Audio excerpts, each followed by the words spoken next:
Hello and welcome to the channel. My name is Annalisa and today I'm doing a discussion type video where I apply ideas and concepts from a book to real world issues. And you might be able to tell that I'm a bit tired as I film this.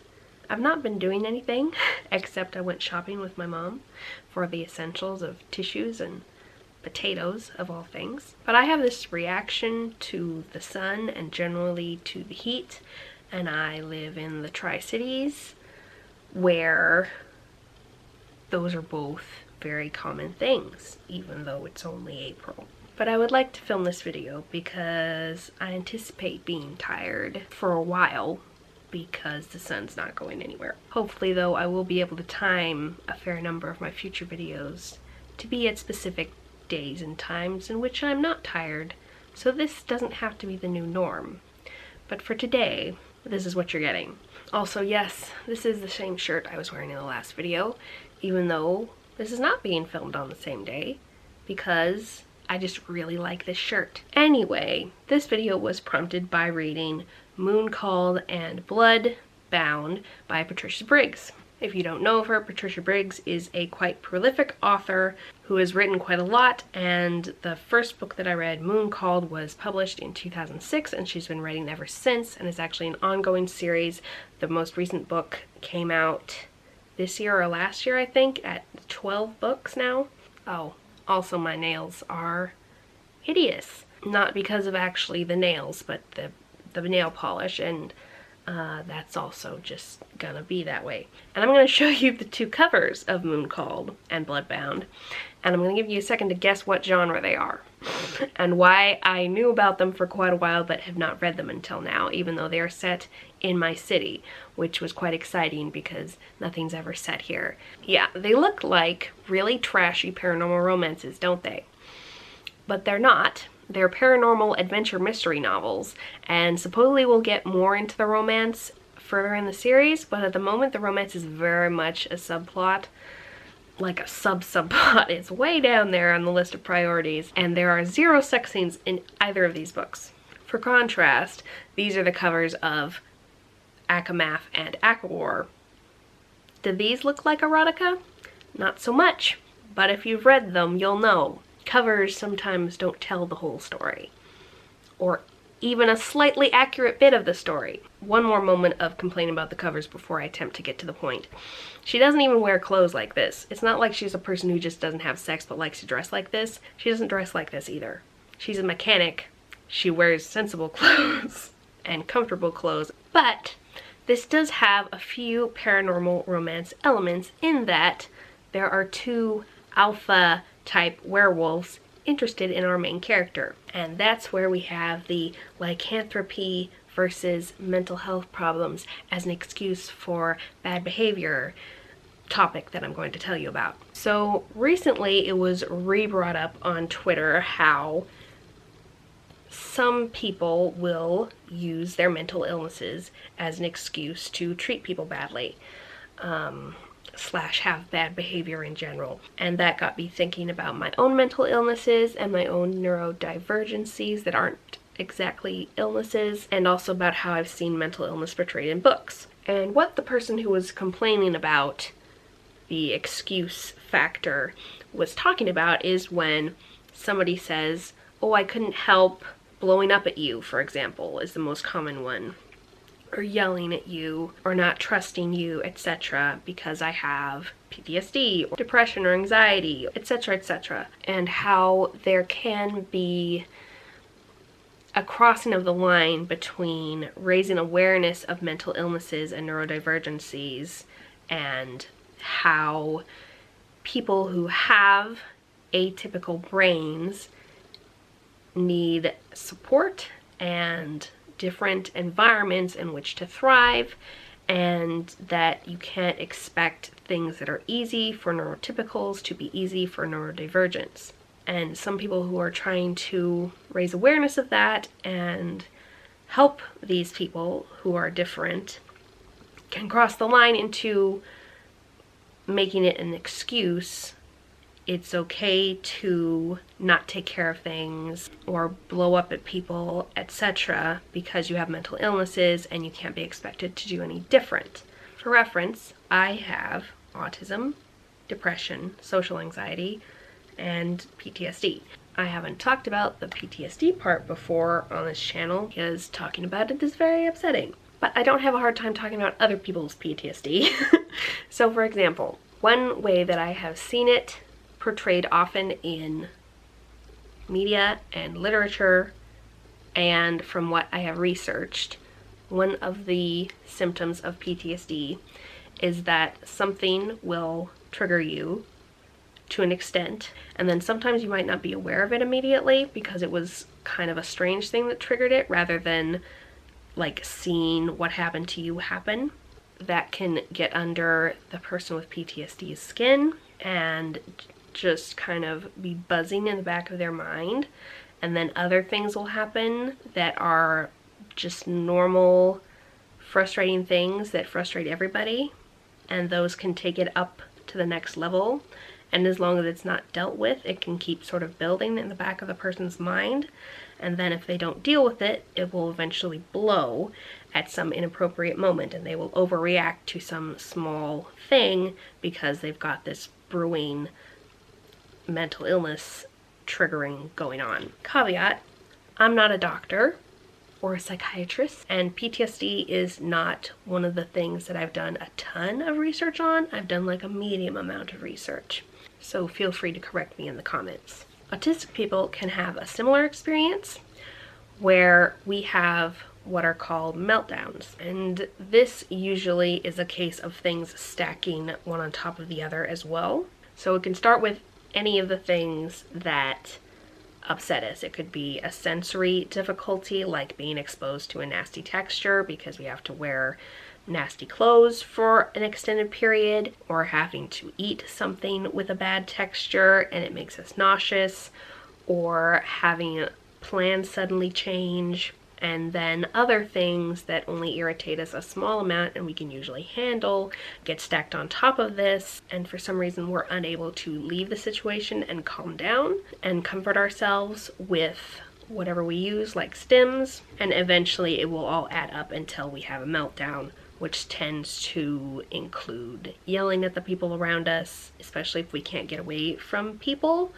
If we can get away from people at that point, we tend to yell to ourselves, and then tends to end up with physical immobility or overmobility, crashing around, and crying, generally releasing all the stress that has been building up. For example, the last time I had a meltdown was about 5 months ago in December, when I went with my family to Spokane to sing the Messiah in a church there, because none of the churches around here sing the Messiah. For reference, that is a church sing-along where you all go together and sing some Christmas songs, and you have a choir and a director and a bunch of lovely instruments to play with you. So it's a big production that doesn't go on in small towns a lot. And I started cooking when plans were somewhat changed, and this Messiah took a couple more hours than we expected it to, because we had thought we were just going to go for part of it and we ended up staying for the whole thing. So the plans changing was upsetting,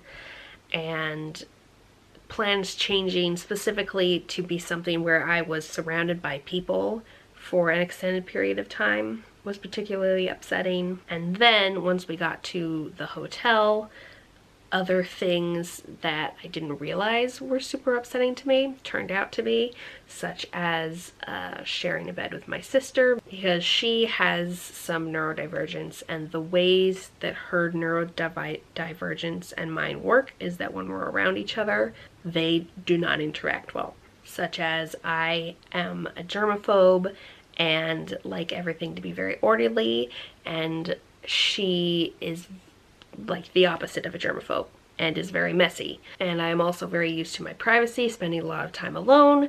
So we were 4 people in one hotel room for the evening and all night, and it was just very stressful. And I wasn't able to decompress with my normal methods, which are being alone and watching YouTube because I find it very distracting. It just really takes me out of my current situation. And I wasn't able to use that because I was in this room full of people and I had forgotten my headphones. And so I wasn't able to decompress from the stress that was building up. And so the next morning I had a meltdown, which started with yelling at my family members when we had a small disagreement and concluded with me breaking down, crying in the bathroom. Because you have a mental illness, and the reason that I blew up was that all these things were going on in my brain and I was having a meltdown. Does that mean that I am not responsible for yelling at my family members? No, it doesn't. But at the point at which I was having the meltdown, I couldn't do anything about it. I couldn't control myself from the yelling, but the time when I could control myself and the times when I could do something about it would be before the meltdown happened. When I was having all this added up stress, I should have found a way to decompress and realize that I was getting so stressed, but I didn't. So in future, when we had sort of repeats of that situation, because we had learned that that was extremely stressful for me, we did things differently the next time we went to Spokane. And I was also watching myself the entire time, being aware, okay, how am I feeling right now? Checking in with myself. Just being aware that you are stressed because of a separate issue can make a person much less irritated at their own family members. And the more me and my family have become aware of what stresses me, like plans changing, the more we are able to plan, okay, we're not going to change this plan at this point. And we think ahead more, okay, are we going to want to change this plan like the day before instead of the hour of? And we work together as a family to help me not get overly stressed. And it is not my family's responsibility to make sure I'm not stressed so I don't blow up at them. But it is something that they can help with, and something that I hope most neurodivergent families would be willing to help with, as they would be willing to help not stress other family members in ways that neurotypicals get stressed. And it is the responsibility of the autistic person or the person with other difficulties to figure out what stresses them and try to avoid that before it gets to the point of a meltdown. Because once you're at that point, there's not much you can do about it. Now, how does this relate to werewolves? Well, there were a few instances in the first book, especially Moon Called, in which lycanthropy is treated as something that and can affect their actions but can also be controlled. So for example, when a werewolf is hurt, they have a lot harder time controlling themselves. In Patricia Brigg's magical world, their werewolf part of them is very violent and runs on instinct, and most of that instinct is, if I'm hurt, I need to destroy everything around me to protect myself. There are also various other instincts, like the dominance instinct, which in this case is handled in the trope of alpha to omega, where the most dominant wolf is the alpha, and then you have a beta and a, what's the third thing? Gamma. And on down the line, depending on how bossy of a personality you have. And the more bossy of a personality you have, the more you have other trope instincts, such as getting very jealous when somebody else makes moves on your girl, which, by the way, is one of the most hated tropes of mine. Jealousy as affection irritates me. But I like this series because there's actually very little of that. In fact, the only time it comes up is when one of the love interests is injured, and thus his werewolf instincts are more prevalent, which, if we're relating it back to the mental health issues, he's got something already that he's trying to deal with, and anything that makes it worse at this point, and anything that pulls out the werewolf instincts more at this point, are getting him closer to that violent reaction that he's already pushing away. So the specific instance that made me think of this comparison is when Adam is his name, He is injured, and he is in a car with the protagonist and the protagonist's other love interest. And the other love interest puts his hand on the protagonist's leg, which quite frankly was not great to begin with because she didn't consent to that. And Adam says, "Don't touch her." And it says, there was a shadow of threat in his voice, and he must have heard it too, because he added, "Please." And the reason that that reminded me of putting off a meltdown before it happens is that he is not trying to do the classic werewolf established thing of just telling a person, "Don't touch her." And he's not establishing ownership. With the please, it communicates that he is asking you to not do something that is making his current situation worse and might make him explode. Because I also don't have the right to tell my family, you have to do things this way because otherwise I'll get upset. People with mental illnesses and other difficulties, neurodivergencies, need to express to the people around them what they need. Not as if they're giving orders, but as if they're a human being who needs help.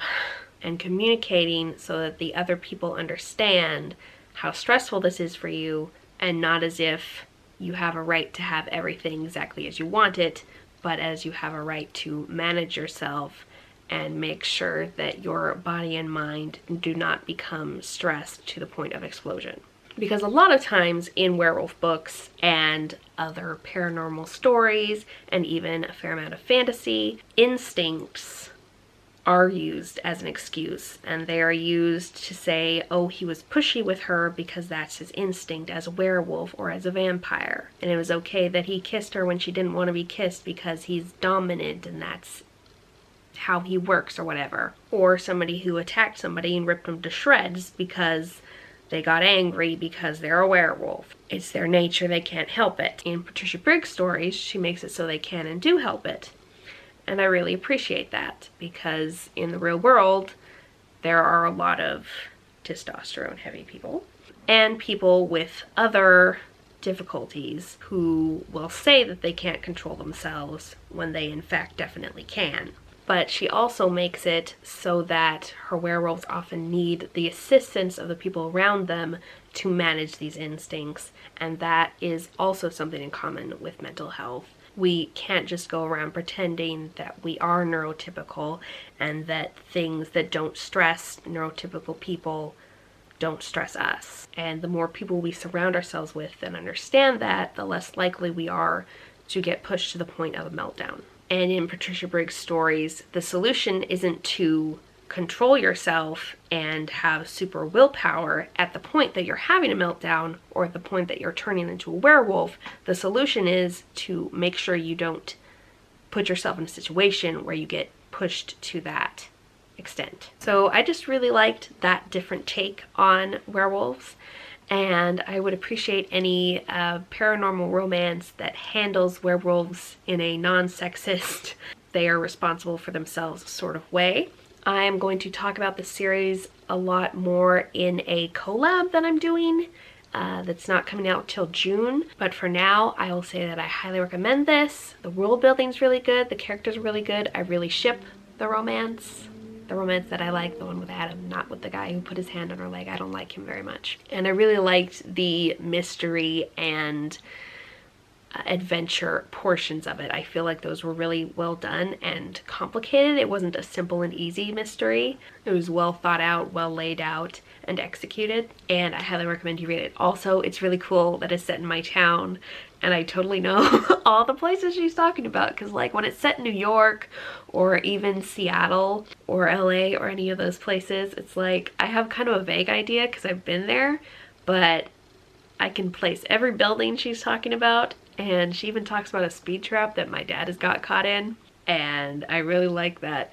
Even though we're not huge, I feel like we're fairly interesting because of the whole Hanford thing, which if you don't know about that, you should look it up because it's kind of a big deal, the future of green energy and Cold War wise. And she just talked about a lot of my favorite local things and quirks, so it was really a lot of fun to read. I'll be telling you about all the other stuff I've been reading lately in my next video, which should be an April wrap-up, and I would love to hear your thoughts on mental illness and lycanthropy and mental illness rep you've seen in books, because there are a few books like the In Death series by J.D. Robb that I think handles PTSD relatively well.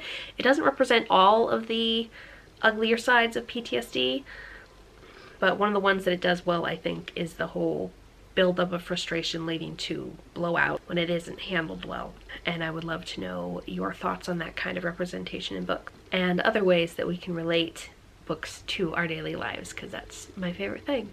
Thank you so much for watching, and I'll see you in the next video. Bye!